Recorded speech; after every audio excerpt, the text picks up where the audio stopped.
या लेक्चरचा उद्देश हा फक्त एक असेल, इथे कोणी मॅटर नाही करत की मी कोण आहे, तुम्ही कोण आहात, काय आहात. फक्त एक गोष्ट, आपण जी गोष्ट इथे घेण्यासाठी आलेलो आहोत ती गोष्ट तुम्हाला इथून घेऊन जायची आहे.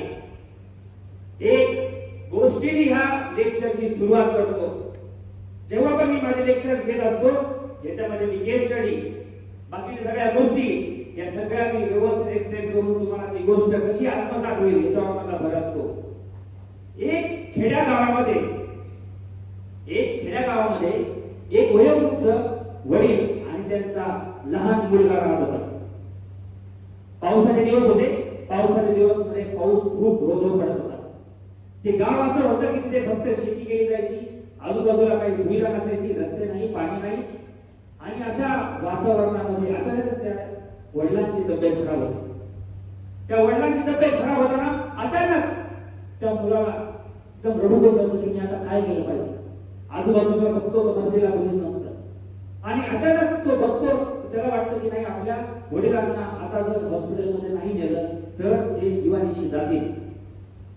आणि जेवढा प्रयत्न त्याला करता आला, पळत धावत सुटला की कुठे हॉस्पिटल आहे का बघायला, कुठे डॉक्टर आहे का ते बघायला, पण त्याला कुठेही काही गोष्ट सापडली नाही. आणि तेवढ्यात एक गाडी येते. त्या गाडीमध्ये तो विनवणी करतो की माझे वडील आजारी आहेत, जर त्यांना आता ट्रीटमेंट नाही मिळाली तर ते जीवानिशी जाते. बाजूला एक छोटं हॉस्पिटल होतं. त्या गाडीमध्ये ते बसतात, त्याच्या वडिलांना घेऊन जातो. आणि तिथे गेल्यानंतर ते डॉक्टर म्हणतात की बाळा, तुझ्या वडिलांना जर वाचवायचं असेल तर एक मोठ्या हॉस्पिटलची गरज लागणार आहे. त्या सुखसुविधा या हॉस्पिटलमध्ये नाही.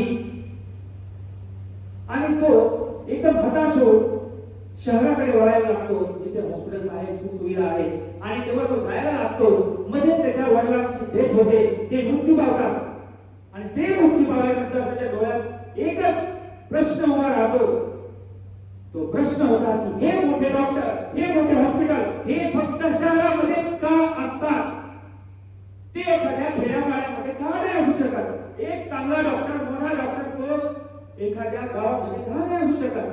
आणि ह्या एका प्रश्नाने त्या मुलाचं आयुष्य बदललं. त्याला त्याच्या आयुष्याचं एम त्याला मिळालं. आणि ते एम होतं की मोठा बनून मी एक डॉक्टर बनेल आणि मी ग्रामीण भागामधल्या लोकांसाठी मी माझ्या सेवा अर्पण करेल.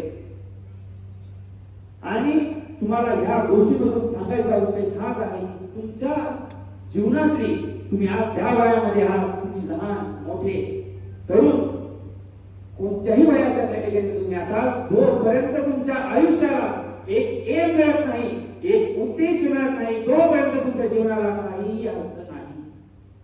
तो उद्देशच असतो तो तुम्हाला जगायला लावतो. तो उद्देश असतो तो तुम्हाला एक क्षण त्याची गोष्टीची आठवण करून देत असतो. म्हणून त्या उद्देशासाठी जगणं हे सर्वात महत्त्वाचं कर्तव्य आपल्या आयुष्यामध्ये असतं. दुसरी महत्त्वाची गोष्ट ज्याच्यासाठी आपण जगतो ते दुसरं म्हणजे आपले आई वडील. या जगामध्ये जर बघितलं तर आपल्या आई वडिलांपेक्षा दुसरं मोठं कोणी नाही. आज महाभारताची एक म्हण आहे किंवा एक स्टोरी आहे की जेव्हा अचानकच 100 कौरवांना राजा बंधव त्यांना पकडून बंदी बनवतो. ही गोष्ट जेव्हा पांडवांना कळते, पांडव म्हणतात की अर्जुन पळत युधिष्ठिरकडे जातो, म्हणतो की दादा, कौरवांना आपले जे शत्रू आहेत त्यांना गंधर्व राजाने पकडलेला आहे. किती आनंदाची गोष्ट आहे ना. युधिष्ठिर म्हणतो नाही, जाऊन पहिली त्या 100 कौरवांना सोडून आण. तो म्हणतो की आपण कसं काय सोडायला पाहिजे, ते तर आपले दुश्मन आहेत, ते आपले शत्रू आहेत. मग तेव्हा युधिष्ठिर म्हणतात की भलेही ते आपल्यासाठी आपल्या घरामध्ये आपले शत्रू असतील, पण जेव्हा गोष्ट बाहेरची असते तेव्हा आपण सगळे एक आहोत. म्हणजे जरी आज घरामध्ये 100 कौरव आणि 5 पांडव असतील, पण जगासाठी ते कुरु राष्ट्राचे 105 मुलं आहेत. हा ऍटिट्यूड ठेवणारे लोक पहिलीच्या काळामध्ये, तो ऍटिट्यूड आज आपल्या समाजामधून संपत आहे. तुमच्या शिक्षण व्यवस्थेमध्ये भयानक औरंगजेब सारखे राक्षस तुमच्या शिक्षण व्यवस्थेमध्ये घुसलेले आहेत. आणि त्यानंतरही काही समाजसेवक, रामासारखी व्यक्ती, शिवाजी महाराजांची व्यक्ती म्हणणारे, एक शारदा कॉमर्स अकॅडमी सारखी व्यक्ती, एक प्रमुख पुढे येत आहे की ही गोष्ट सांगत आहे की ह्या जगामध्ये जर तुम्हाला डेव्हलप व्हायचं असेल तर ती फक्त एकच गोष्ट असते ते म्हणजे स्किल डेव्हलपमेंट. ही गोष्ट इतकी महत्वाची आहे की आज तुम्ही आज ज्या वयामध्ये आहात ते वय जर ह्याच्यामध्ये जर तुम्ही त्या स्किल्स जर इंटरकेट नाही केल्या तर येणारा काळ तुम्हाला कधीच माफ करू शकणार नाही. माझ्याबद्दल सांगायचं म्हटलं तर 7वी पर्यंत शिक्षण माझं जिल्हा परिषद मध्ये झालं. आणि कोण होता ऋषभ बलगोटा? काय वय माझा? 30 वर्ष वय. आजही माझ्या गावामध्ये जर मी बघितलं तर आज विराम झालेलं गाव मला दिसतं. माझे वडील हे पहिल्यापासून समाजसेवेमध्ये कंटिन्यू त्यांचं काम राहिलेलं आहे. कधी कोणत्या गोष्टीची त्यांनी कधी आशा बाळगली नाही, ना पैसा बघितला ना काय धंदा बघितला. फक्त एक गोष्ट बघितली की मला समाजाचं काहीतरी देणं लागतं, मला समाजासाठी काहीतरी करायचं. ती गोष्ट मी शिकली.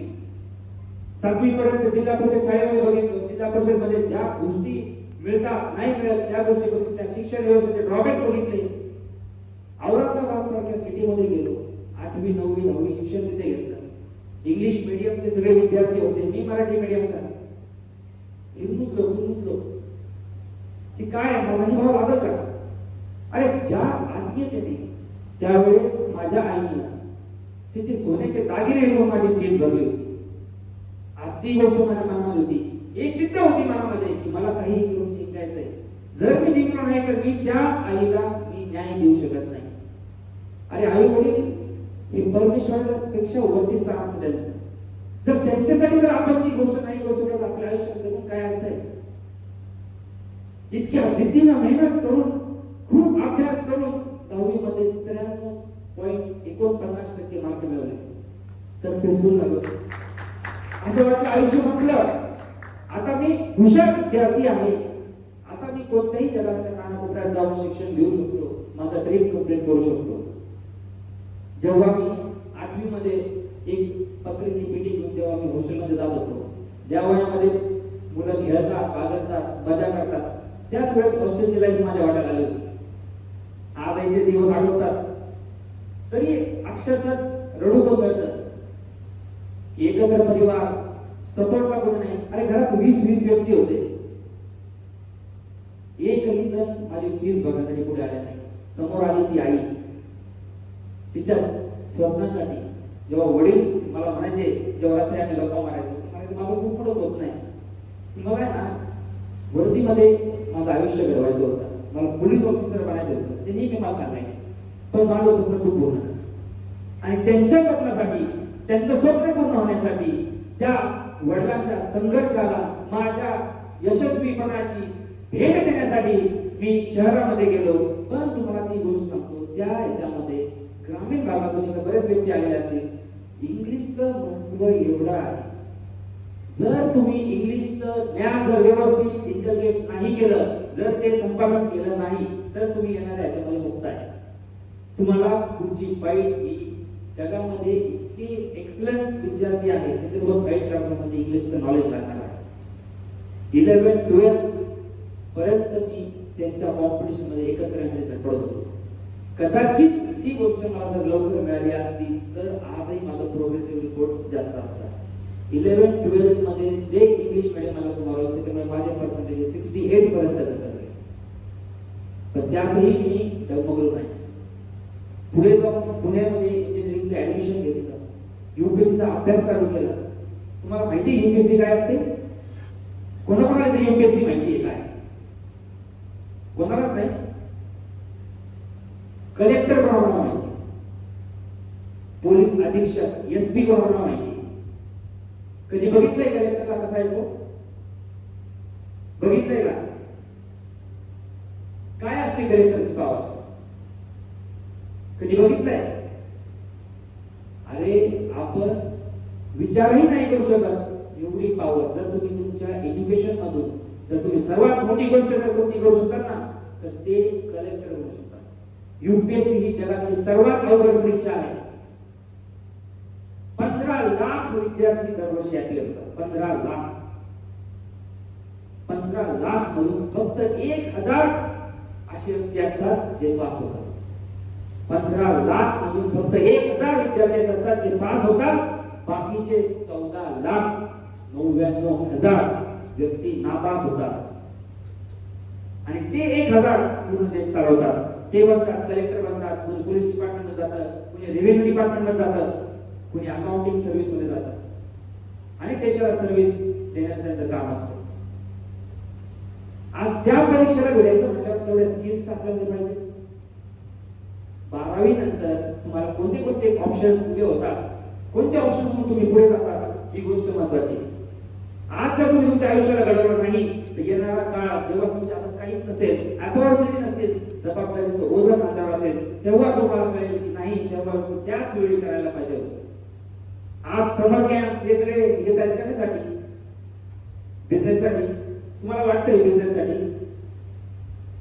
अरे आज मार्केटिंगचे एवढे टूल्स आहेत आणि कुणी पण व्यवस्थित करतात. आज मी एक अकॅडमी चालवतो, माझे उद्देश मी सगळं सांगेल, पण आज शारदा अकॅडमीला मला सांगा ना काय उद्देश आहे त्यांचा?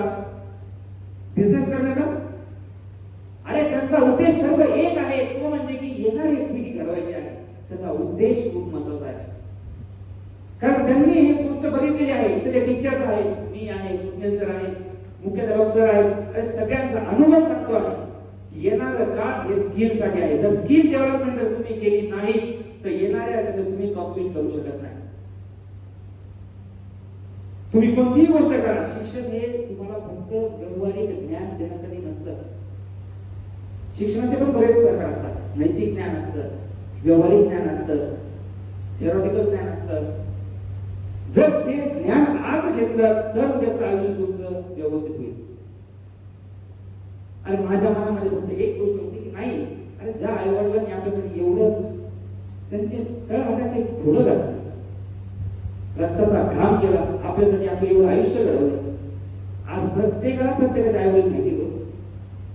अरे कोणती वेळ आहे या जगामध्ये. अरे या भारतासारख्या देशामध्ये एखाद्या मुलाच्या शिक्षणासाठी हयात असलेल्या एखाद्या बाईला तिच्या हयात असलेल्या नवऱ्याचा नावाचं मंगळसूत्र विकून शिक्षण द्यावं लागतं. एवढी वाईट अवस्था, ही जिद्द मनामध्ये घेऊन मी पुण्यामध्ये आलो.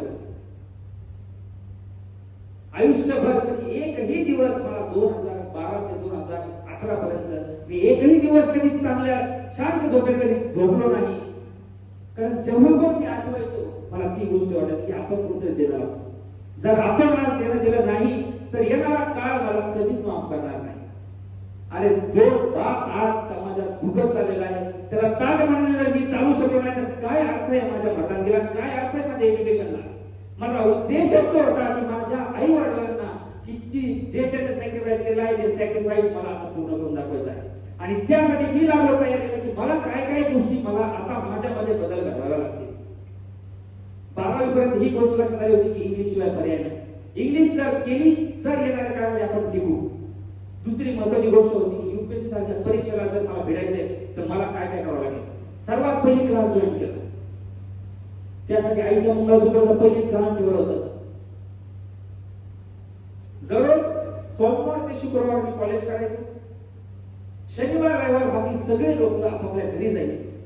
माझं कॉलेज इथून काही जास्त डिस्टन्सवर नाहीये. मी या इन्व्हायरमेंट मध्ये राहिलेलो आहे. सगळेजण एन्जॉय करायचे, गोव्याला जायचे, पण मी कधी तो विचार नाही केला. एक टाइमचं जेवण करायचो, एक टाइम वडापाव खायचो. 4,000 रुपये घरून कसे कसे मिळायचे ते पण मिळाले तर मिळायचे नाही तर नाही मिळायचे. इंजिनिअरिंग मध्ये, सिव्हिल इंजिनिअरिंग मध्ये ऍडमिशन घेताना मुलांचं सबमिशन करून जे पैसे मला गोळा व्हायचे त्या पैशावर मी बरेच 4-5 महिने काढले. आज जर मी ते बघितलं, अरे हा संघर्षाचा प्रवास आपल्याला प्रेरणादायी करत असतो. ती गोष्ट माझ्या जिद्दी, एखादी गोष्ट जर आपल्या नशिबात नसते ना, जी गोष्ट आपल्या नशिबात नाही त्या नशिबातली गोष्ट सुद्धा मिळवण्यासाठी जी गोष्ट लागते ना तिचं नाव आहे जिद्द. जर जिद्द तुमच्या मनामध्ये असेल तर तुम्ही येणाऱ्या काळामध्ये तुमच्या नशिबाला पण घडवू शकता. 99% hard work and 1% is luck is required for any type of success. Matter नाही करत हो सर तुम्ही कोणत्या क्षेत्रामध्ये काम करता. तुमचं जिद्द आहे ना, जसं पहिला एक्झाम्पल सांगितलं, एक उद्देश, एक घटना ही तुमच्या आयुष्याला ती गोष्ट देऊन जाते, तुम्हाला ती एम देऊन जाते आणि तो उद्देश पूर्ण करण्यासाठी तुम्ही जर करता रिक्वायर्ड नाही आहे. आज तुम्हाला मी आज फक्त कलेक्टर सक्सेसफुल आहेत का, आज फक्त डॉक्टर सक्सेसफुल आहेत का, फक्त इंजिनियर सक्सेसफुल आहेत का, फील्ड मॅटर नाही करत. आज तुम्ही ते कॉमर्स बॅकग्राऊंडच्या, do you know what type of fields are in front of you regarding the commerce?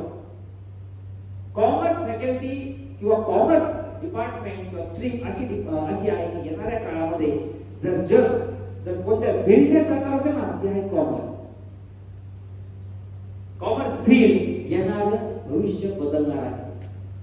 UPSC सारख्या एक्झाम मध्ये सुद्धा कॉमर्सचं महत्व एवढं भयानक वाढलेलं आहे. अकाउंटिंग सारखं सब्जेक्ट जर तुम्हाला ईपीएफओ नावाच्या एक्झाम मध्ये कमिशनर नावाची पोस्ट मिळवायची असेल तर 50% वेटेज हे फक्त ईपीएफओ मध्ये अकाउंटिंग सब्जेक्ट आहे. इन्कम टॅक्स, जीएसटी हे असे कित्येक विषय जे आज त्याच्यामध्ये तुम्हाला कॉमर्स फील्ड मधूनच त्याचं डिटेल नॉलेज तुम्हाला प्राप्त होऊ शकतं. आणि आज फक्त नॉलेजवर गोष्ट थांबलेली नाही. आणि आज दुसरे तिसरे लेखून सुद्धा आयफोन चालवते. आपल्याला मोबाईल 12वीला पहिल्या फर्स्ट इयरला बघायला मिळाला. ही गोष्ट बघा ना, येणारी पिढी खूप स्ट्रॉंग आणि इंटेलिजंट होत चाललेली आहे. जर तुम्ही त्या गोष्टीसोबत मॅच नाही केलं तर तुम्ही इथं सांभाळा. अरे डार्विनचा सिद्धांत आहे, जो सशक्त असेल ना तो जिवंत आहे. जर तुम्ही सशक्त असताल, आता इथं सशक्त म्हणजे बॉडीने नाही तर mentally fitness is very important. What type of qualities you require. जर तुम्ही कॉमर्स मध्ये एखादी फील्ड चूज केली की सीए बनणार आहे तर तुमच्या सर्वात पहिली रिक्वायर्ड असेल तुम्हाला स्किल डेव्हलपमेंट तुम्हाला आली पाहिजे. कम्युनिकेशन स्किल तुम्हाला डेव्हलप झाली पाहिजे. भाषेवर तुमचं प्रभुत्व पाहिजे. ज्या फील्ड साठी आपण काम करत आहोत, ज्या फील्डला मी माझा उद्देश बनवलं, त्या फील्ड मध्ये जाऊन तुम्हाला काम करताना त्याचे स्किल तुम्हाला डेव्हलप करता आल्या पाहिजे. आणि यासाठी अशा प्रकारचे जे समर कॅम्प किंवा अशा प्रकारचे उपक्रम भरवले जातात. यामागे काही कोणता बिझनेस पॉइंट ऑफ व्ह्यूचा उद्देश नाहीये, तर येणारा समाज हा घडला पाहिजे. फक्त आज तुम्हाला माहितीये का, अरे 16-17% बेरोजगारीचा दर वाढला. अनएम्प्लॉयमेंट एवढी खतरनाक आहे आणि हीच अनएम्प्लॉयमेंट भारतातल्या गरिबीचं सुद्धा कारण आहे. जगामध्ये आज सापेक्ष बेरोजगारी मोजली जाते, सापेक्ष गरिबी मोजली जाते आणि आपल्याकडे निरपेक्ष. आजही आपल्याकडे खाण्यापिण्याचे वांदे. आज 25% लोक हे दारिद्र्याखाली आहेत. आणि येणाऱ्या काळामध्ये तुम्हाला जर त्या कॅटेगरीमध्ये बघायचं नसेल, जर तुम्ही तुमच्या घरामध्ये खूप श्रीमंत असताल, तुम्ही काय तुम्हाला सेटल बिझनेस असेल तर तुम्हाला तरी वाढत नाही. कारण तुम्ही तुमच्या आयुष्याला एक हा तुमच्या एक्झिस्टिंग बिझनेसला दिलेला आहे. माझा घरी पण बिझनेस होता पण मी त्याला कधी माझा उद्देश बनवला नाही. आणि स्वतःची ओळख, स्वतःची गोष्ट ही खूप महत्वाची असते.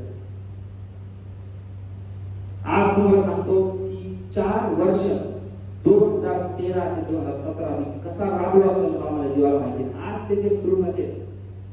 त्या वयामध्ये मी सुद्धा तिथे बसायचो, आज मी इथे. त्याला कारण काय? त्याला कारण फक्त एक आहे की त्यावेळेस त्या स्किल्सच्या गोष्टी ओळखल्या की मला त्या फील्डमध्ये सक्सेसफुल होण्यासाठी काय रिक्वायर्ड आहे ते मी फील्ड मध्ये इन्कल्केट केले. दररोजच्या नोट्स वाचायचो, सेवा संस्थेला भेट द्यायचो, लॉयल्टी काय, ऑनेस्टी काय, यूपीएससी मध्ये कोणते सब्जेक्ट लागतात, त्याची प्लॅनिंग कशी करायची, या सगळ्या गोष्टीचा अभ्यास जेव्हा 4-5 वर्ष केला तेव्हा कुठे 2016 इंजिनिअरिंग पास आउट केली. आणि वयाच्या 21व्या वर्षी जेव्हा 15 लाखामधून 1000 विद्यार्थी सिलेक्ट होतात ना, त्या परीक्षेला वयाच्या 22व्या वर्षी क्रॅक करून आलेला आहे ऋषभ पंत. रात्र दिवस तुम्हाला दुसरा ध्येय, दुसरा कधी गोष्ट माझ्या डोक्यामध्ये आली नाही. मला एक हॉबी आहे फक्त लिहिण्याची. मी फर्स्ट इयर सेकंड इयर पासून माझे आर्टिकल्स पेपर मध्ये येतात. वय मॅटर नाही करत. आणि तुम्ही प्रयत्न जेवढे करता, अपयश होऊ द्या, अपयशाला काही घाबरायचं नसतं. एडिसन सारखा सायंटिस्ट पण म्हणतो की 100व्या प्रयोगाला मला इलेक्ट्रिसिटीचा शोध लागला. याचा अर्थ माझे 99 प्रयोग काय असफल झाले का? असं कधीच नाही. 99 प्रयोगाने मला हे सांगितलं की 100वा सक्सेसफुल प्रयोग कसा करायचा. जोपर्यंत तुम्हाला अपयश येणार नाही तोपर्यंत तुमच्यामध्ये ऊर्जा तयार होणार नाही. अपयशाने खचून नाही जायचं. अपयशाने तुम्ही जेवढे खचताल तेवढं तुम्ही मागे पडता. अपयशापासून शिकायचं एक एक पायरी पार करायचं, शेवटपर्यंत आपलं ध्येय प्राप्त करण्यासाठी करायचं. 12 ऑगस्ट 2018 मध्ये परीक्षा होती, मुंबईला परीक्षा होती. त्या मनामध्ये भीती, एवढा अभ्यास केला नाही झालं तर, हे सगळ्या गोष्टी मनामध्ये विचारांची काळबोल, मुंबईचं वातावरण दमट, इथून सकाळ सकाळी ट्रेनने गेलो, तिथे शरीराने थकलो होतो पण मनाने थकलो होतो, कारण मनामध्ये गोष्ट निश्चित करून ठेवली. एक्झाम दिली, 4 महिने रिझल्ट नाही आला, 4 महिन्यामध्ये विचार चालू होते काय होईल काय होईल काय होईल. 10 जानेवारी रिझल्ट आला, रिटर्न पास झालेलो आहे. फिजिकलची तयारी होती, फिजिकल करण्यासाठी करत होतो. 3 मार्चला फिजिकल होती आणि 1 मार्चला माझा पायाचा एक हाड फ्रॅक्चर झाला. तरी सुद्धा त्यावेळेस तुम्हाला विश्वास असताना 4 पेन किलर घेऊन मी ती फिजिकल एक्झाम दिली आणि त्यानंतर त्यात सक्सेसफुल होऊन मला 26 जून 2019 ला तो दिवस उजाडला, ज्यावेळेस मी त्या गोष्टीकडे होतो जेव्हा जगातल्या सर्वात मोठ्या परीक्षेच्या, सर्वात अवघड परीक्षेच्या सर्वात शेवटच्या स्टेजला मी तिथे त्यांच्या समोर उभा होतो. UPSC interview. तुम्ही आज माहिती घ्या, 12वीचे विद्यार्थी, तुम्ही आता 12वी नंतर तुम्ही जे काही करता, UPSC सारखं क्षेत्र नाही. आज IAS IPS ची पॉवर इतकी खतरनाक आहे. आज तुमचं कोरोनामध्ये तुम्हाला लॉकडाऊन जे झालं ना, तुम्ही घरामध्ये राहायचं आहे, तुम्ही बाहेर पडायचं नाही, ते फक्त एक कलेक्टरच्या साईनने झालेलं आहे. पूर्ण जिल्हा चालवतो ना तो कलेक्टर असतो, एक एक रुपया शासनाचा येतो ना तो कलेक्टरच्या परमिशनने येतो. पूर्ण जिल्ह्याची जी प्रशासन व्यवस्था तो सांभाळतो ना तो असतो पोलीस अधीक्षक, तो असतो SP. आणि त्यांच्या कामामध्ये आज तुम्ही काय म्हणतो का, तुम्ही इंजिनिअरिंग केली, तुम्ही जॉब केलं, जॉब करता तुम्ही, पण समाजसेवेचं काय, तो अशी फील्ड आहे, त्या फील्ड मध्ये तुम्हाला समाजसेवेचा सुद्धा अँगल मिळतो. आणि अशा लोकांसाठी तुम्ही काम करतात ज्या लोकांसाठी कोणीच नसतं. सिम्बा पिक्चर बघितलाय का तुम्ही? सिम्बा पिक्चर बघितलाय का? सिम्बा कोणाचा कोणाचा पोलीस ऑफिसर असतो बघा, रणवीर सिंगचा, बरोबर आहे. त्यामध्ये जेव्हा तो केस, तो सिनेरिओ आठवा, तो मूवी मध्ये हायकोर्ट मध्ये ती सुनावणी चालू असते आणि अचानक तो म्हणतो की जर मॅम तुमच्या मुलीवर जर बलात्कार झाला असेल, तुम्ही अशीच याला केसला खारिज केला तर ती लगेच जोरात ओरडते जज साहेबाला की तुझी लँग्वेज माइंड कर, व्यवस्थित बोल, तू काय बोलतोय. कोणतं तुमच्या मुलीबद्दल जर मी बोललो तर तुमच्या मनामध्ये एवढा राग येतो, पण त्या माणसाचं काय, त्या माणसाचं काय, त्याच्यासोबत ही गोष्ट घडलेली आहे, पण तो हतबल आहे, तो हतबल आहे, तो काहीच करू शकत नाहीये. त्याच्याकडे ती पॉवर आहे का की तो त्याच्या मुलीला न्याय देऊ शकतो, पण त्याचा विश्वास आहे की ती पॉवर तुमच्याकडे आहे. तुम्ही पण एक नीट जा, जर तुम्ही तुमच्या पॉवरचा व्यवस्थित वापर केला तर कदाचित त्याला न्याय मिळू शकतो. समाजसेवेचा अँगल किंवा समाजसेवा ज्याच्या अंगामध्ये असते ना त्याला ती गोष्ट खूप चांगली कळते. म्हणून ही UPSC, ही MPSC ही फक्त तुम्हाला जॉब ऑफर नाही करत, ही तुम्हाला समाज सेवा करायला सुद्धा पुढे करते. तुमच्या हाताने, तुमच्या कर्तृत्वाने, तुमच्या स्किलने तुम्ही हजारो लाखो लोकांच्या जीवनामध्ये बदल घडवू शकता. अरे आज विश्वास नांगरे पाटलांसारखा व्यक्ती कोण नाही ओळखत हो त्यांना. 1999 सालचे IPS ऑफिसर आहेत ते, आज भारताचे DG होतील. DG म्हणजे महाराष्ट्रातल्या पोलीस डिपार्टमेंटला सर्वोच्च व्यक्ती कोण होता माहितीये? मराठी मीडियम, BA हिस्ट्री, एक हिरमुसलेला हरलेला व्यक्ती, पण एक जिद्द, एक लेटर. नेहमी पण त्यांच्या वडील जेव्हा पण त्यांना लेटर लिहायचे, ते मुंबईमध्ये प्रिपरेशन करायचे UPSC ला, ते एकच चिठ्ठी लिहायची की भावड्या मला तुला लाल दिव्याच्या गाडीत आलेलं बघायचं आहे. एक मोटिवेशनचं वाक्य त्यांचं पूर्ण आयुष्य बदलून गेलं. आणि 1999 साली जेव्हा ते IPS ऑफिसर होऊन जेव्हा ते महाराष्ट्रामध्ये ड्युटीला आले, अहिल्यानगर, औरंगाबाद, पुणे, मुंबई, नाशिक प्रत्येक जिल्ह्यामध्ये त्यांनी काम केलं. तर त्यांचं काम बघा, 26/11च्या हल्ल्यामध्ये सुद्धा त्यांनी इतकं मोलाचं कार्य केलं की त्याच्याबद्दल त्यांना कीर्ती चक्राचा सन्मान मिळाला. पण आज त्या माणसाने खेड्या पाड्यामध्ये ही गोष्ट पोहोचवली. UPSC काय, आज मी जरी इथे उभा असलो तर कदाचित तुम्हाला सांगतो त्या माणसाच्या लेक्चरमुळे, त्यांनी सांगितलेल्या मार्गदर्शनामुळे, त्यांनी जी गोष्ट 2010 साली औरंगाबाद मध्ये सांगितली होती ना, तेव्हा मला कळलं की हे असं पण नावाचं करिअर असतं. तुमच्यामध्ये एक पोटेन्शियल असतं. तुम्ही एक विद्यार्थी याच्यामध्ये ना, तुम्हाला माहित नसतं तुमच्यामध्ये काय पोटेन्शियल आहे. तुमचा गुरु, तुमचा शिक्षक तो ओळखू शकतो. सचिन तेंडुलकरला युपीएससी परीक्षा द्यायला नापास झाले. तुमची स्किल डिसाइड करते की तुम्ही कोणत्या क्षेत्रात जाता. ती स्किल ओळखणं तुमचं महत्वाचं काम. जर तुम्हाला तुमचा जीवनाचा उद्देश मिळाला, जर तुम्हाला तुमच्या स्किल ओळखता आल्या, तर तुम्ही हे डिसाइड करू शकता की तुम्ही आयुष्यात